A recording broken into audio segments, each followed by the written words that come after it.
محمد مصطفیٰ صلی اللہ علیہ وسلم کو احکامات دیے، زندگی گزارنے کا طریقہ کار دیا،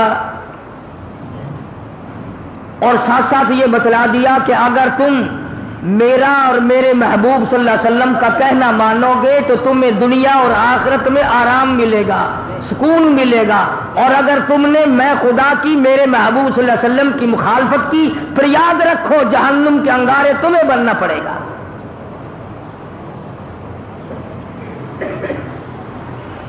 تو قرآن کریم میں نماز کا ذکر جا بجا آتا ہے، اس کا ہم ذکر خیر اکثر کرتے رہتے ہیں، بلا کسی فصل کے ایک دوسرے فرض کا بھی ساتھ ساتھ ذکر آتا ہے، وَأَقِیمُوا الصَّلَاةَ وَآتُوا الزَّکَاةَ وَارْکَعُوا مَعَ الرَّاکِعِینَ، نماز قائم کرو اور ادا کرو زکات۔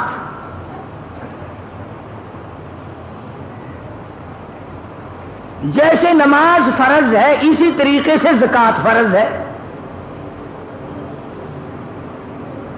اور اس مہینے میں یہ مضمون ایک جمعے کو اس لیے ذکر کیا جاتا ہے تقریباً ہر سال 27 برس سے، کہ پنجاب اور بعض سندھ کے علاقوں میں، بلوچستان اور سرحد میں عموماً رجب کو مہینے کا لوگ زکات کا مہینہ سمجھتے ہیں، چنانچہ مانگنے اگر کسی کو بھول جائے تو فقیر یاد دلاتے رہتے ہیں زکات کا مہینہ آ گیا زکات دو۔ تو میں بھی ہر سال مناسب سمجھتا ہوں کہ اس اہم فریضے کو یاد دلا دیا جائے۔ تو میں عرض کر رہا تھا جس طرح نماز فرض ہے وہ معاف نہیں ہوتی، اسی طرح زکات بھی اسی طرح سے فرض ہے۔ جیسے اسلام کے رکن 5 ہیں، اسلام کی بنیاد 5 چیزوں پر قائم کی گئی، کلمہ طیبہ یعنی توحید و رسالت، نماز، زکات، روزہ، حج۔ تو گویا جیسے ہی نماز اسلام کا رکن ہے، اسلام کی بنیاد ہے، اسی طرح سے زکات بھی اسلام کی بنیاد ہے۔ اگر کوئی آدمی زکات کا، نماز کا انکار کرے کافر بن جاتا ہے، اسی طرح سے زکات کا انکار کرنے والا بھی کافر بن جاتا ہے۔ نماز ادا نہ کرنے والا فاسق و فاجر بن جاتا ہے، زکات نہ ادا کرنے والا بھی فاسق و فاجر بن جاتا ہے۔ یعنی نص قطعی سے دونوں کی فرضیت ثابت ہے، اور ایک جگہ نہیں سینکڑوں جگہ قرآن کریم میں آیا، بلکہ ابتدا میں ہی فرمایا ھدی للمتقین۔ قرآن کریم کی ابتدا ہو رہی ہے، فرمایا الف لام میم ذالک الکتاب لا ریب فیہ، اور کلمہ پڑھنے والے، اللہ اور اس کے رسول پہ ایمان رکھنے والے، قرآن کریم کو ہاتھ میں اٹھانے والے، پھر ہاتھ لگانا، پہلے میرا اعلان سن لے، ذالک الکتاب لا ریب فیہ، جس کتاب کو ہاتھ میں اٹھائے بیٹھا ہے ساری کی ساری سچی ہے، ایک مسئلے میں بھی شبہ کوئی نہیں۔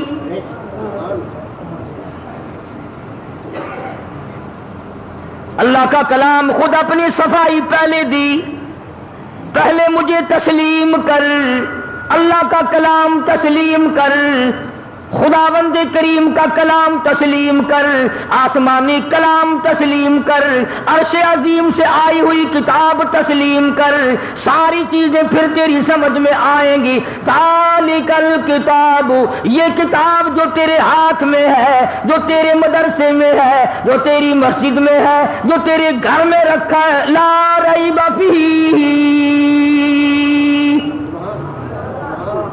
تیرے اخبار کی بات میں شک ہو سکتا ہے، ریڈیو کی خبر میں شک ہو سکتا ہے، ٹی وی کی خبر میں شک ہو سکتا ہے، وزیر کے بیان پہ شک ہو سکتا ہے، صدر کے اعلان پہ شک ہو سکتا ہے، ساری برادری کی باتوں میں شک ہو سکتا ہے، فرمایا لا ریب فیہ، سارے جان میں شک ہو سکتا ہے، میں خدا کے کلام میں کوئی شک نہیں۔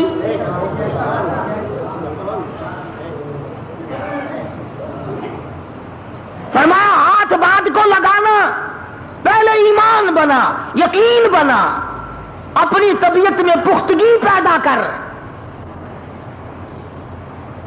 اب میں آپ کو کیا کیا بتاؤں؟ جس کتاب کو اللہ نے بچانا تھا، قیامت تک جس کو جاری رکھنا تھا، قیامت تک جس کو ساری رکھنا تھا، اس کے ایک ایک لفظ کی، ایک ایک نقطے کی خدا نے خود حفاظت کی۔ اور جن کتابوں کو چاہے وہ آسمان سے آئی تھی، رسولوں پہ نازل ہوئی تھی، پیغمبروں پہ نازل ہوئی تھی، جن کتابوں کو خدا نے باقی نہیں رکھنا تھا، ان کی حفاظت کا ذمہ بھی نہیں اٹھایا۔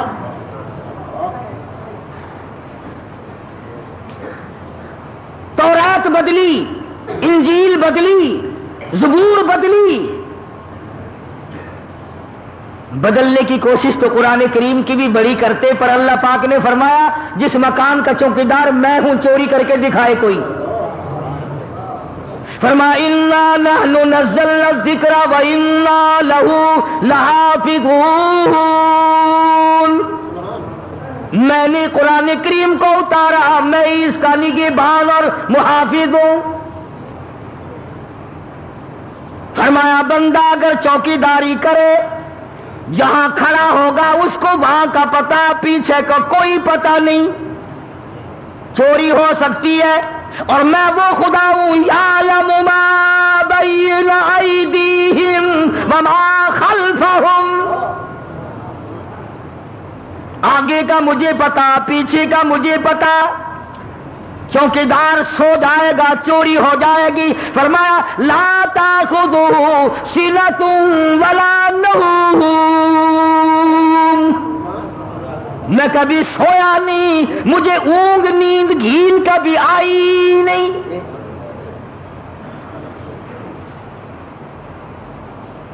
ساری دنیا نے مل کر زور لگایا قرآن کریم کا ایک نقطہ نہ بدل سکے،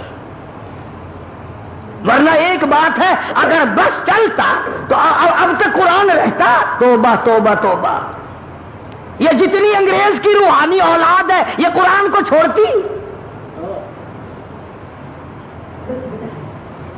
نہ جانے کیا کیا طریقہ کار اختیار کرتے، آج بھی قرآن کی آڑ لے کر نہ جانے کیا کیا کر رہے ہیں۔ تو قرآن کریم نے اعلان کر دیا اور فرمایا آؤ پہلے میرے اوپر یقین جمع، ایمان جمع، اپنی طبیعت کو جمع، اور ایسا یقین بنا لے کہ آنکھ دیکھی بات میں شک ہو سکتا ہے پر خدا کے کلام میں کوئی شک نہیں ہو سکتا۔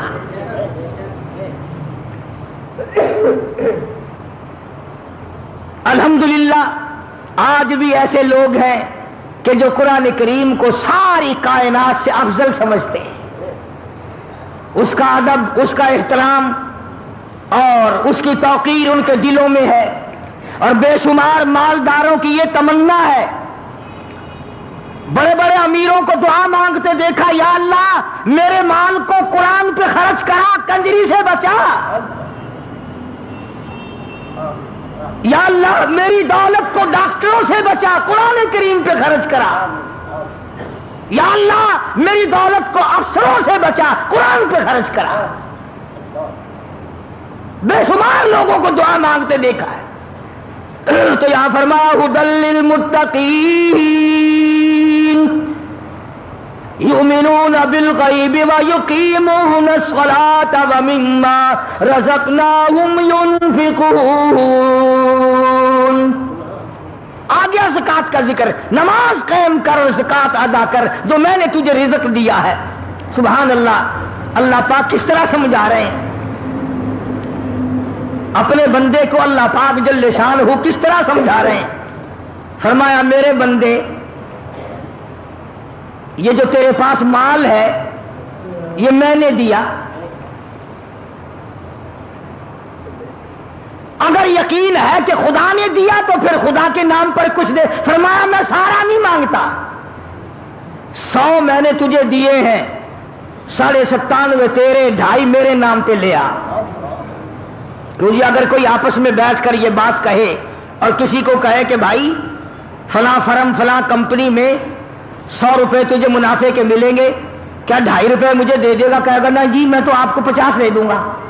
لگا نہیں نہیں میں 2.5 مانگتا ہوں، 100 تجھے ملیں گے، مجھے 2.5 دے دینا. میں نے کہا جی قسم اٹھوا لو، ضرور دے دوں گا.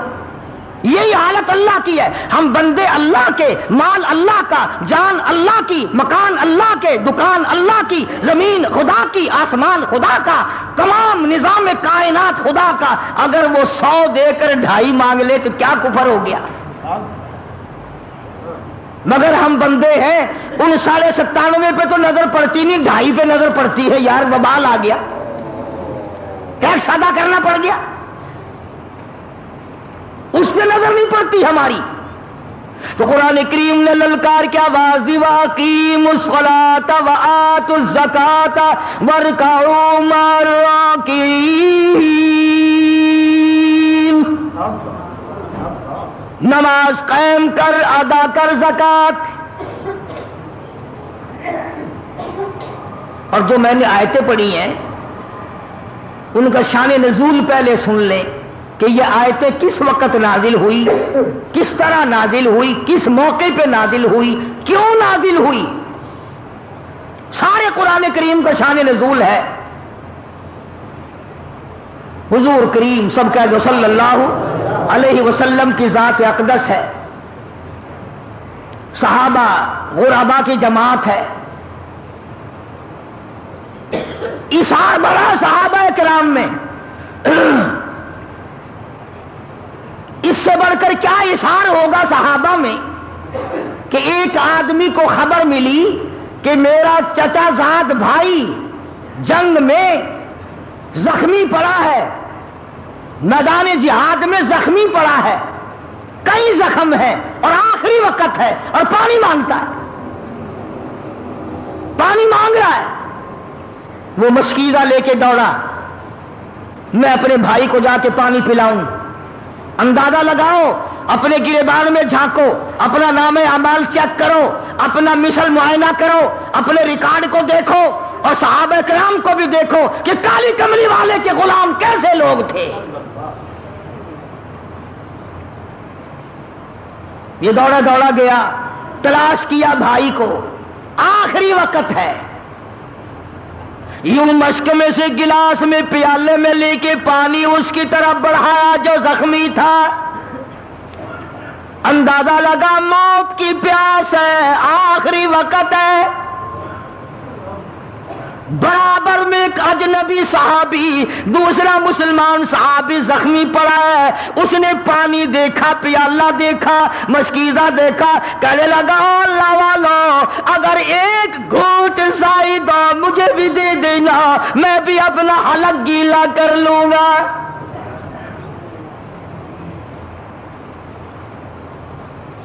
لایا اپنے چچا زاد بھائی کے لیے، دوڑ کیا، پانی پلانے آیا. اس کا آخری وقت ہے، کتنی شدت کی پیاس ہوگی. جب برابر والے نے آواز دی ایک گھونٹ مجھے بھی دینا، جس کا آخری وقت ہے، جس نے پانی مانگا ہے، جس کے لیے پانی آیا، اشارہ کر کے کہتا میرا اللہ مالک ہے، اس کو پہلے پلا.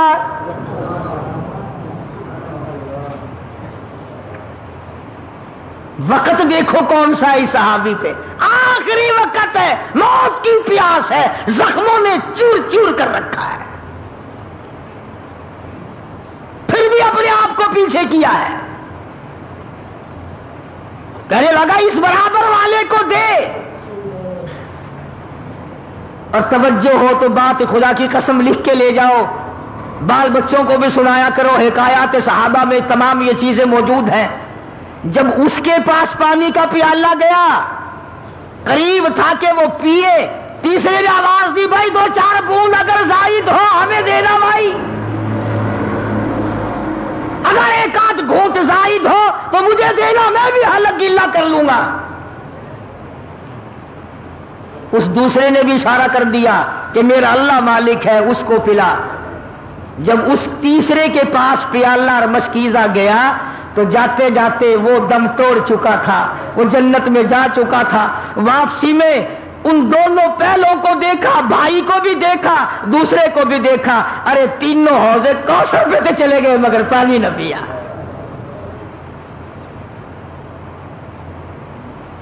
کون اتنی ہمدردی دکھائے گا؟ کون ایسا اثار کرے گا؟ کون ایسی قربانی کرے گا؟ ارے ہم نے تو قسم کھا رکھی ہے آپس میں ایک دوسرے کا چمڑا ادھیڑنے کی۔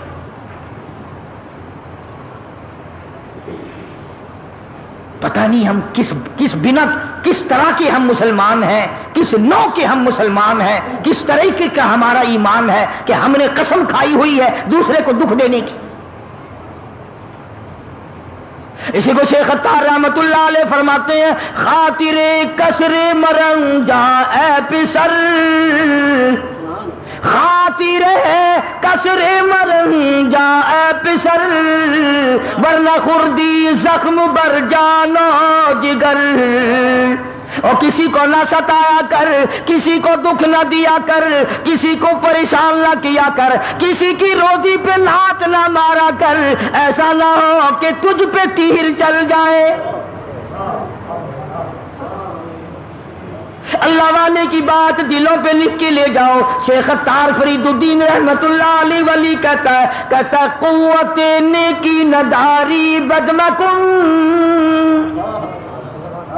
قوت نیکی نداری بدمکن، بر وجودش خود ستم بے حد مکن۔ اگر نیکیوں کی طاقت نہیں ہے تو بدیوں سے تو بعد آ جا، اپنے آپ کو کیوں جہنم کے لیے تیار کر رہا ہے؟ میں نے عرض کیا تھا کہ جو آیتیں میں نے تلاوت کی ہیں ان کا ایک خاص شان نزول ہے۔ صحابی ہے حضور اکرم صلی اللہ علیہ وسلم کا، غریب صحابی ہے، ثعلبہ نام لکھا مفسرین نے رضی اللہ عنہ۔ سرکار کے دربار میں آیا، حضور کی منت کرنے لگا، عرض کرنے لگا، کالی کملی والے صلی اللہ علیہ وسلم میں غریب ہوں، میرے لیے دعا فرماؤ۔ کائے کی دعا؟ اللہ مجھے مال دے، میں زکات دیا کروں، جنگ آئے تو اس میں چندے دیا کروں، جہاد آئے تو اس میں لشکر کی امداد کیا کروں، بیواؤں پہ خرچ کروں، محتاجوں پہ خرچ کروں، یتیموں کی کفالت کروں۔ آپ میرے لیے دعا فرما دے، اللہ مجھے امیر بنا دے، دولت مند بنا دے۔ رحمت دو عالم صلی اللہ علیہ وسلم نے فرمایا، ثعلبہ غریبی بڑی اچھی ہے، اتنے حقوق پڑ جائیں گے ادا نہیں کر سکے گا، مارا جائے گا۔ اللہ اللہ کر، بس جو ملا کھا، اپنا کیا کرے گا امیری تمنگری کا؟ انہوں نے کہا نہ جی نہ۔ اور بلکہ مفسرین نے ایک اور بات لکھی کہ پہلے اس حضور کی خدمت میں جب یہ آیا صلی اللہ علیہ وسلم تو آپ نے اس کو بتایا کہ تو یہ پڑھا کر سبحان اللہ والحمدللہ ولا الہ الا اللہ واللہ اکبر ولا حول ولا قوت الا باللہ العلی العظیم، تجھے صدقہ کرنے کا ثواب ملے گا، خیرات کا ثواب ملتا رہے گا، غریبوں کی امداد کا یہ کلمہ پڑھنے سے ثواب ملتا رہے گا۔ اس کا یہ مطلب نہیں کہ جس کو اللہ نے مال دولت دیا ہو وہ کلمہ ہی پڑھتا رہے، یہ اس کے لیے ہے جس کے پلے نہیں۔ ہاں، الٹی بات بڑی جلدی سمجھ میں آتی ہے۔ وہ ایک مریض تھا نا، کوئی حکیم کہنے لگا اس کو فلانی چیز پلاؤ، کوئی کہتا تھا فلانی دوا کے، سارے کڑوی کا نام لے رہے تھے۔ ایک پاس کھڑا ہوا کہنے لگا کہ اس کو گرم گرم حلوہ کھلاؤ، مریض کہنے لگا رہے اس کی تو سنو، اپنی اپنی مار رہے ہو، اس کی تو سنو۔ تو الٹی بات بڑی سمجھ میں آتی ہے، کوئی یہ نہ سمجھ لے کہ تیسرا کلمے کی تسبیح پھیر دیں گے زکات ادا ہو جائے گی، یہ بات نہیں۔ حضور کریم صلی اللہ تعالی علیہ وسلم نے بڑا سمجھایا، سال بعد جانے دے جانے دے، بڑی ذمہ داری پڑ جائے گی، ادا نہ کر سکے گا، پھنس جائے گا، ان باتوں کو رہنے دے۔ عرض کرنے لگا کالی کملی والے صلی اللہ علیہ وسلم میرے لیے دعا ضرور فرماؤ۔ لوگ زکات دیں ہیں میرا بڑا دل کرے، خیرات کرے ہیں میرا بڑا دل کرتا ہے، جنگ اور جہاد میں لشکر کا انتظام کرتے ہیں میرا بڑا دل کرتا ہے۔ چنانچہ سید الاولین والآخرین شفیع المذنبین حضرت محمد کریم صلی اللہ علیہ وسلم نے دعا فرما دی. اب بلا امام الانبیاء کی دعا ہو، دینے والا خدا ہو، کیا کمی ہے بھائی؟ جب وہ ہم بندوں کی جھولیاں خالی نہیں لوٹاتا، امام الانبیاء کی دعا صلی اللہ علیہ وسلم، آپ نے اس کے لیے دعا کر دی. اس کے پاس ایک دو بکری تھی، بس اتنی برکت ہوئی، اتنی برکت ہوئی، اتنی برکت ہوئی کہ جب تک سال آیا اتنی بکریاں ہو گئی کہ مدینے شہر میں بٹھانے کے لیے جگہ نہیں.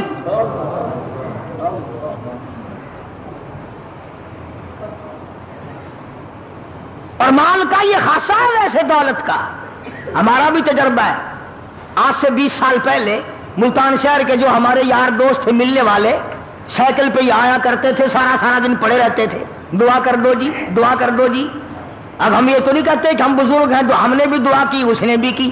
اللہ نے سکوٹروں پہ چڑھا دیے، پھر دعا کرائی، پھر کاروں پہ چڑھا دیے، ملاقات ہی بند ہو گئی. 50 آدمی آپ کو بتا سکتا ہوں جو اس شہر کے نہایت غریب تھے. اللہ نے اتنا دیا، اتنا دیا، اتنا دیا، اب وہ سارے سال میں پھیرا مارنے بھی نہیں آتے. مگر ہمیں الحمدللہ کوئی دکھ نہیں. سکھ رہو، خوش رہو، ہم کسی کا انتظار نہیں کرتے. ہم تو ایک اللہ کے دروازے کے فقیر ہیں، ہمیں کسی کا کیا انتظار ہے؟ ہم کیا انتظار کریں کسی کا؟ ہم نے تو ایک بات سیکھ رکھی ہے، اسی کو کہتا کہ زندگی ہے کشمکش اور موت ہے بالکل سکوت.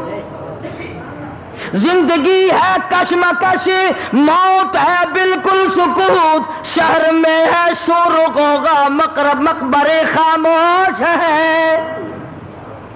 سکون قبرستان میں ہے، شہر میں نہیں ہے.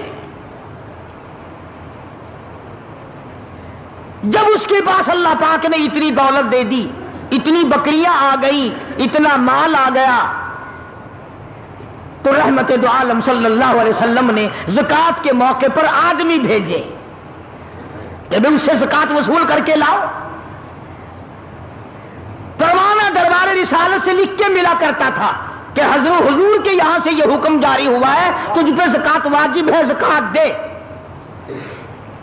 اللہ اکبر کبیرہ، اللہ اکبر کبیرہ. جب صحابہ کرام اس کے پاس وہ چٹھی لے کر کے گئے، اور چٹھی بھی کسی وزیر کی نہیں، سفیر کی نہیں، صدر گورنر کی نہیں، چٹھی امام الانبیاء کی ہے صلی اللہ علیہ وسلم.